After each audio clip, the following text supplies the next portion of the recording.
IPL 2024 champions வந்து கேகேஆருங்க, Kolkata night Riders. இன்னி வரையும் நம்ம சேனலை சப்ஸ்கிரைப் பண்ணாதவங்க சப்ஸ்கிரைப் பண்ணிடுங்க. கமெண்ட் பாக்ஸில் கமெண்ட் பண்ணுங்கள். 10 வருஷம் கழிச்சு மறுபடியும் ஐபிஎல் சாம்பியன்ஸ் ஆகிருக்காங்க. எங்கே விட்டாங்களும் இந்த சாம்பியன்ஷிப்பு சென்னையில் தான் விட்டாங்க 10 வருஷத்துக்கு முன்னாடி. அதே சென்னையில் வந்து மறுபடியும் சாம்பியன்ஸ் எடுத்திருக்காங்க. பெரிய கங்க்ராச்சுலேஷன் கொல்கட்டா நைட் ரைடர்ஸ்க்கு.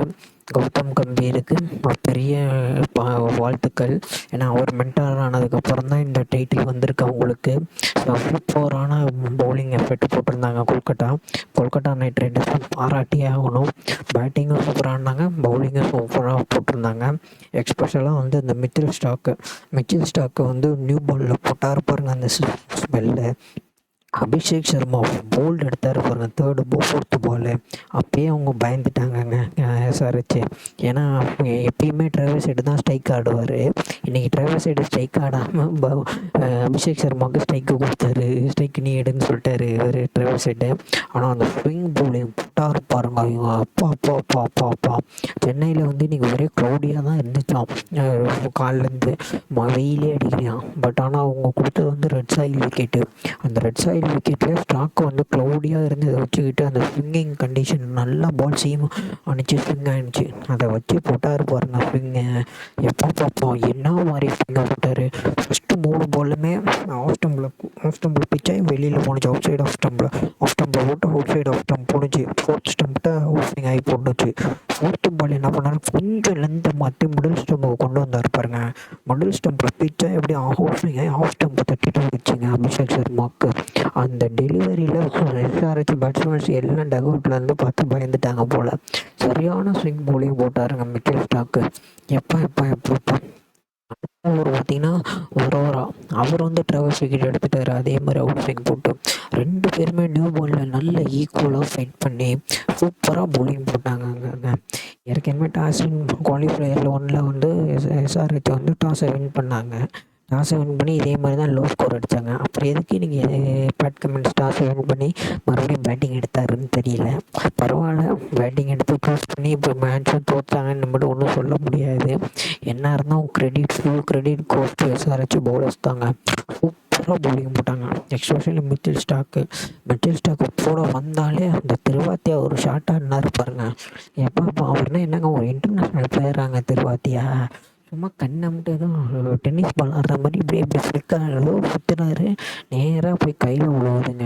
எப்போ அவர்னா அடுத்த வருஷத்துக்குன்னா எந்த டீம்லேயும் எடுக்க வேணாங்க இது மாதிரி ஆடுறதுக்கு. அதுக்கு ஒரு நல்ல பிளேயரையாச்சும் எடுத்து யங் டேலண்டையாச்சும் எடுத்து இன்வெஸ்ட் பண்ணலாம். இது மாதிரி ஷாட்னா ஆடுறதுக்கு வந்து திருவாத்தி அங்கே இருந்திருக்கே தேவையில்லை எஸ்ஆர்ஹெச்சுக்கு. போன 2 மேட்ச் நல்லா ஆடினார். பட் ஆனால் ஃபைனல்ஸுங்கிறது கொஞ்சம் பொறுப்பாக ஆட வேணாமா, இப்படி வந்துட்டார் திருவாத்தியா வந்து ஒரு ஆர்டினரி பேட்டிங் தான், எதுவும் சொல்ல முடியாது. அதே மாதிரி மாட்க்ரமும் சும்மா எடுத்து வச்சுருக்காங்கங்க. அவங்க வந்து சன்ரைசர்ஸ் கேப்டனுங்கிறதுனால அவர் எடுத்து வச்சுருக்காங்க. இல்லைனா அவரையும் நம்ம வந்து சும்மா தான் சொல்லி ஆகணும். அவர்னா சொல்லிக்கிற மாதிரி பேட்டிங்னா ஆடலைங்க. ரொம்ப ஆர்டினரி பேட்டிங் தான் ஆடிருக்காங்க இவங்க. சொல்லிக்கிற மாதிரி பேட்டிங்னா அங்கே யாருமே ஆடலை. எஸ்ஆர்ஹெச் வந்து சரியான பேட்டிங் ஃப்ளாப் ஆகிடுச்சு, ஒன்றுமே சொல்ல முடியாதுங்க. எஸ்ஆர்ஹெச் கஷ்டங்க ரொம்ப. எப்பா போட்ட பவுலர்ஸ்னால் பாருங்களேங்க. மிச்சில் ஸ்டாக் வந்து 3 overs 14 runs 2 wicket. Vaibhav Arora வந்து 3 overs 24 runs 1 wicket. Harshit Rana 4 overs 24 4 wickets. அதில் ஹர்ஷித் ராணா ஒரு ஓவர் மேடினேற போட்டிருக்காரு. இன்றைக்கி சுனில் நரேன் பர்த்டே போய் அவர் 4 overs 16 runs 1 wicket. Andrew Russell பாருங்க 2.3 overs 19 runs 3 விக்கெட்டு. வருண் சக்கரவர்த்தி லோக்கல் ஆள், அவர் 2 overs 9 runs 1 விக்கெட்டு. அவங்க போட்ட பவுலர்ஸ் எல்லாருமே விக்கெட் காலத்தில் இருக்காங்க. அப்போனா அந்த டீம் வந்து எப்படி வந்து பவுலிங் போட்டிருப்பாங்கன்னு பாருங்க. Super bowling எஃபெக்ட்டுங்க. சன்ரைசர்ஸில் யாருமே அடிக்கலைங்க. அதிகமாக அடித்தது வந்து யாருன்னு பார்த்தீங்கன்னா மாட்க்ரம் பேட் கமின்ஸ் அவங்க கேப்டன் தான் 24 அடிச்சிருக்காரு. அடுத்தது வந்து மாட்க்ரம். கால்சனுக்கும் இன்றைக்கி எடுக்கலை. கால்சனும் அவர் என்ன பண்ணுவார், இன்சைட் ஏஜ் போல்ட் ஆகிடுச்சிங்க. எப்பா சூப்பரான பேட்டிங்கு பவுலிங் போட்டிருக்காங்க கேகேஆர். அதே மாதிரி பேட்டிங்கும் சொல்லி அவனுக்கு கேகேஆர் பேட்டிங்கும் சொல்லி நிறையன்னா சீக்கிரம் அவுட் ஆகிட்டார். ஆனால் ஒரு 6 அடிச்சுட்டு தான் அவுட் ஆனார். பின்னாடி ஸோ குர்பாஸும் வெங்கடேஷ் ஐயரும் சூப்பராக ஆடினாங்க. அதுவும் வெங்கடேஷ் ஐயர் வந்து புவனேஷ்குமாரை வந்து தில்லுக்கு துட்டுன்னு பேட்டிங் ஆடினார். இறங்கி வந்து 2 சிக்ஸ் வச்சார். அதுலேயும் அவங்களுக்கு வந்து கேஎஸ்ஆர்ஹெச்சோட கான்ஃபிடென்ஸ்லாம் போயிருச்சு. இது நான் சொல்லியிருந்தேன் 2 விக்கெட் எடுத்தோன்னே கொஞ்சம் கான்ஃபிடென்ட்டாக இருந்தாங்க. பின்னாடி போட்டார் அந்த புவனேஷ்குமார், அவரையும் வெளுத்துட்டாங்க. நட்ராஜனையும் வெளுத்துட்டாங்க. ஆனால் வெங்கடேஷ் ஐயர் வந்து ஐபிஎல்லே வந்து ஃபாஸ்டஸ்ட் 50 ஃபைனலில் அடிச்சிருக்காரு 24 பாலில். அதே தான் சுரேஷ் ரெய்னாவும் அடிச்சிருந்தாரு மும்பையோட. அதையும் ஈக்குவல் பண்ணியிருக்காங்க. எல்லாம் 24 பாலில் தான் ஐபிஎல் ஃபைனல்ஸில் 50 எடுத்திருக்காங்க. இன்றைக்கி அதையும் ஈக்குவல் பண்ணிட்டாங்க.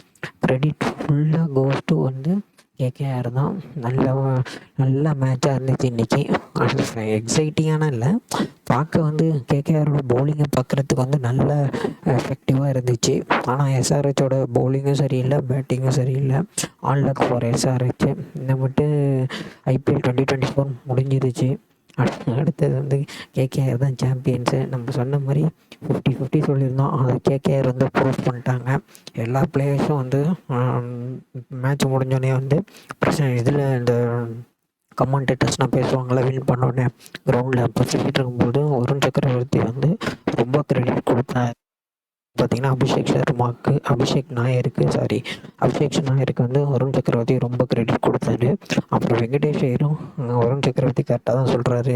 நாங்கள் இப்படி பெர்ஃபார்ம் பண்ணி டேலண்டாக இருக்கிறோம்னா எங்களுக்கு வந்து அபிஷேக் நாயர் தான் ரொம்ப இந்தியன் டேலண்ட்ஸை தான் கண்டுபிடிச்சி நல்லா எங்களுக்கு சப்போர்ட் பண்ணுறாரு. அவர் அபிஷேக் சர்மாவுக்கு தான் என்னோட கிரெடிட்டே நான் கொடுப்பேன்னாரு. அபிஷேக் சர்மாவும் நல்லா பேசினார். அப்புறமேட்டு வந்து ஃபேன்ஸுக்கு வந்து ரொம்ப தேங்க் பண்ணாங்க. ஆண்ட்ரூ ரசல் வந்து ரொம்ப அழுதுட்டார். ஏன்னா அவரும் ரொம்ப இன்வெஸ்ட் பண்ணி அவரும் சொன்னார், இந்த ஃப்ரான்ச்சைஸி வந்து எனக்கு ரொம்ப பண்ணியிருக்காங்க, என் ஃபிட்னஸ்ஸு எனக்கு எல்லாமே இந்த ஃப்ரான்ச்சைஸ் தான் எல்லாம் பண்ணாங்கன்னு சொன்னார். அதே வந்து பெரிய விஷயந்தான். ஆனால் சூப்பராக விளாண்டாங்கங்க கேகேஆர்.